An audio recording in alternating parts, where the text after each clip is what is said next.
being 7 ages. At first, the infant, mewling and puking in the nurse's arms. Then the whining schoolboy with its satchel and shining morning face, creeping like a snail, unwilling to go to school. And then the lover, sighing like a furnace with a woeful ballad made to his mistress's eyebrow. Then a soldier, full of strange oaths and bearded like the bird, jealous in honor, sudden and quick in quarrel, seeking the bubble reputation even in the cannon's mouth.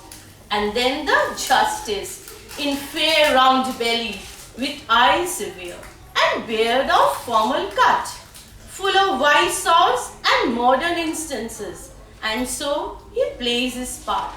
The 6th stage shifts into the lean and slippered pantaloon, with spectacles on nose and pouch on side. His youthful hose well saved, a world too wide for his shrunk, and his big manly voice turning again towards childish treble, pipes and whistles in his sound. Last scene of all, that ends this strange and eventful history, is second childishness and mere oblivion. Sauteed, soys and sautes, saws everything. So you can see the new form of life did not really touch many people's hearts as well. Yet another very popular comedy is The Merchant of Venice, in which Shakespeare upholds the acute differences between Christians and Jews. Antonio is a respected merchant of Venice, loved by all, particularly because he was rich enough to lend money without taking any interest.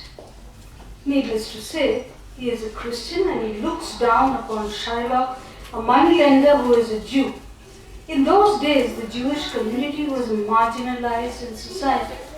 If you look at this, for instance, as the society, and we see that the centrifugal action is taken over by the Christians. The Jews were all sidelined. They were not allowed to mix and mingle with people, nor were they allowed to make their comments at all, such was life for them. So obviously, grievances galore. And then, they always suffered the brunt of Christian domination. Shylock, who was considered no less than Antonio, was always on the lookout for revenge.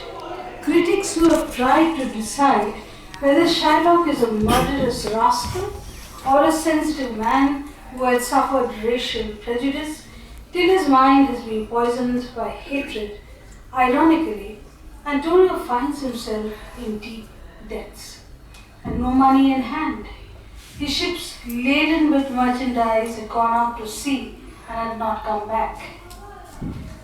Over and above this, his childhood friend Bassanio, much younger than him, always leaned on him for financial support. And this time what did he want? He wanted 3,000 ducats to marry Portia, who was an extremely rich heiress. So Bassanio, whether his friend was in this condition or not, just wanted the money. And the only person to go to, unfortunately, for Antonio was Shylock. So they meet at the Rialto. The Rialto is a trading exchange center in Venice. And when we went there, my husband and I, we saw this place and it's amazing because they still have it there and people are still very busy, thronging with activity. So this is where they meet, and Shylock is extremely alert about the possibility of taking revenge on the great Signor Antonio, who's going to come to him asking for money. Signor Antonio, many a time and oft in the Rialto, you have rated me about my monies and my usances. Still I have borne it with a patient shrug, for sufferance is the badge of all our tribe. you call me misbeliever, cutthroat dog, and spit upon my Jewish gabardine, and all for use of that which is mine own. Well then, it now appears you need my help. Go to then, you come to me and you say, Shylock, we would have monies. You say so.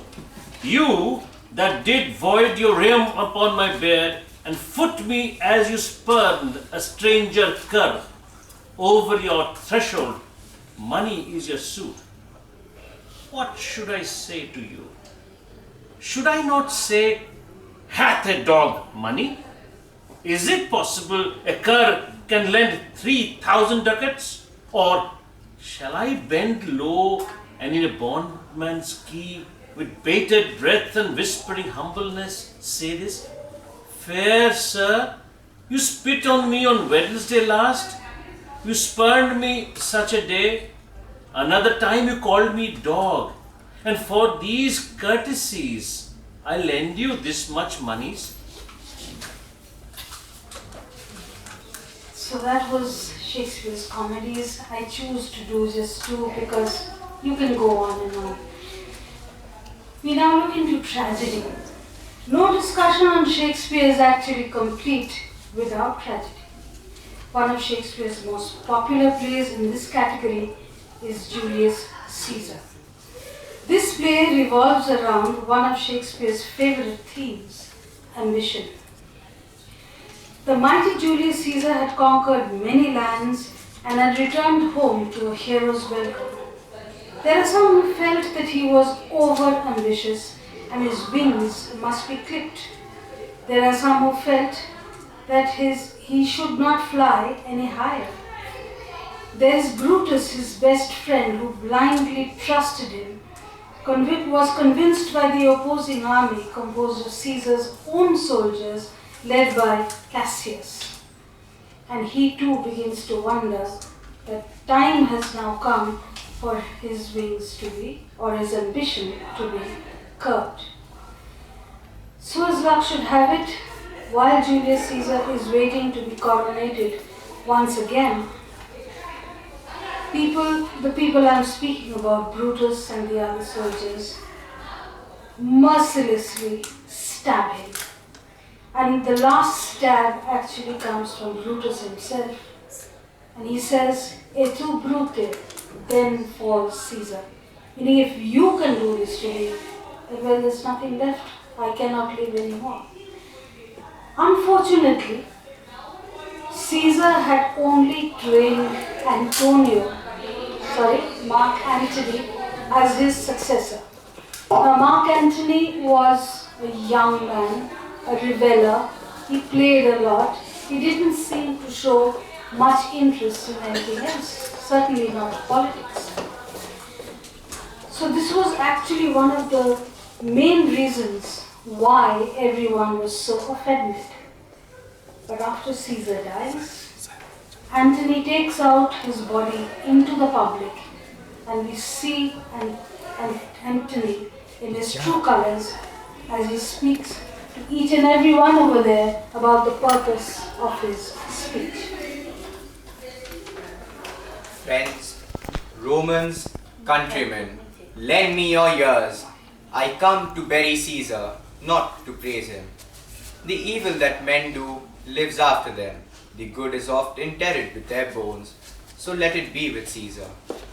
The noble Brutus had told you Caesar was ambitious. If it was so, it was a grievous fault, and grievously had Caesar answered it. Here, under leave of Brutus and the rest, for Brutus is an honorable man, so are they all honorable men. Come I to speak in Caesar's funeral.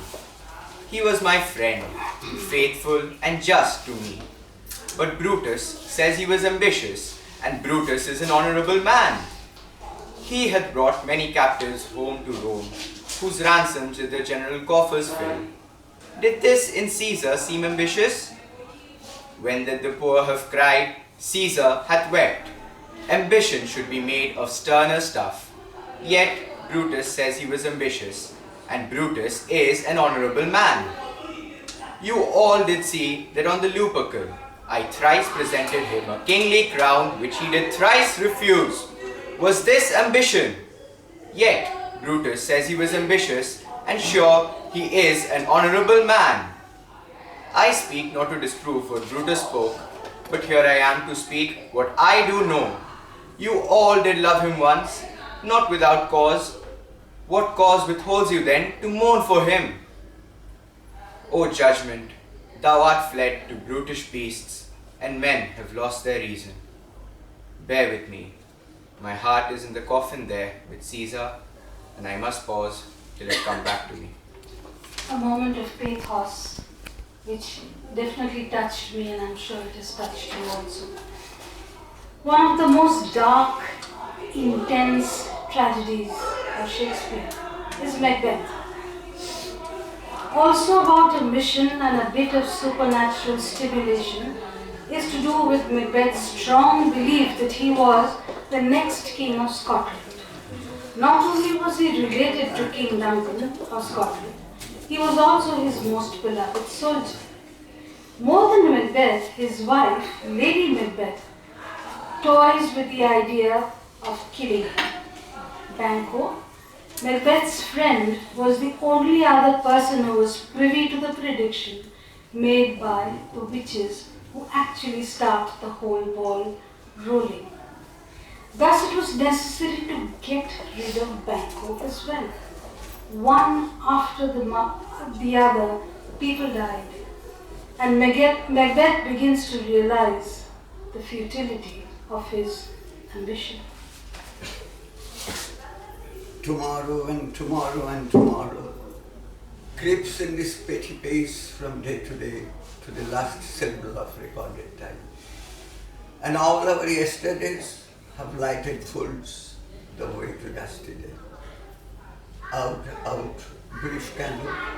Life is but a walking shadow, a poor player that struts and frets upon the stage and then is hard to move. It's a tale told by Lydiat, full of sound and fury, signifying nothing. Now, a few words as an epilogue to this remarkable soliloquy. It was at a time when Macbeth's inordinate ambition of ascending the Scottish throne was fulfilled. But circumstances around were scary. In the drama, we find Macbeth entering the stage with soldiers, with drums and colors. He was advising the soldiers to hang out the banners on the outward walls. Suddenly, he hears cry within of women. Satan, the Macbeth's armorer, speaks out. It is the cry of women, my good lord. Satan exits. Macbeth puts on a brave face and utters, I have almost forgot the taste of tears. It, however, was very short-lived. Satan enters the stage again and declares, the queen, my lord, is dead. This was a rare moment when we find Macbeth in a pensive and philosophical mood. Lady Macbeth's death moved him intensely, and the poet in him came out in this wonderful soliloquy. It obviously reminds us of the biblical contest for dust and shadow. Man that is born of a woman has a short time to live. He flees as if it were a shadow. Earth to earth, ashes to ashes, dust to dust, the ultimate end. 450 years have gone by, and Shakespeare continues to give us inexplicable joy. Great critics of all times have grappled with the Shakespeare idea, but no one really has found a conclusive answer. Perhaps it would be interesting to see what the poet Matthew Arnold had to say about it. Shakespeare. Others abide our question. Thou art free. We ask and ask. Thou smilest and art still, out-topping knowledge. For the loftiest hill that to stars uncrowns his majesty, planting his steadfast footsteps in the sea, making the heaven of heavens his dwelling place, spares but the cloudy border of his base to the foiled searching of mortality. And thou, who didst the stars and sunbeams know, self-schooled, self-scanned, self-honored, self-secure, didst walk on earth unguessed at. Better so. All pains the immortal spirit must endure, all the weakness that impairs, all griefs that bow, find their sole voice in that victorious brow. So that was Shakespeare for us, and I hope you enjoyed the talk. Honestly, I wish we could carry on, but time Say something demands. about Romeo and Juliet. Romeo and Juliet? Well, this is a comedy, of course, and a very favorite one at that, because it's a romantic comedy.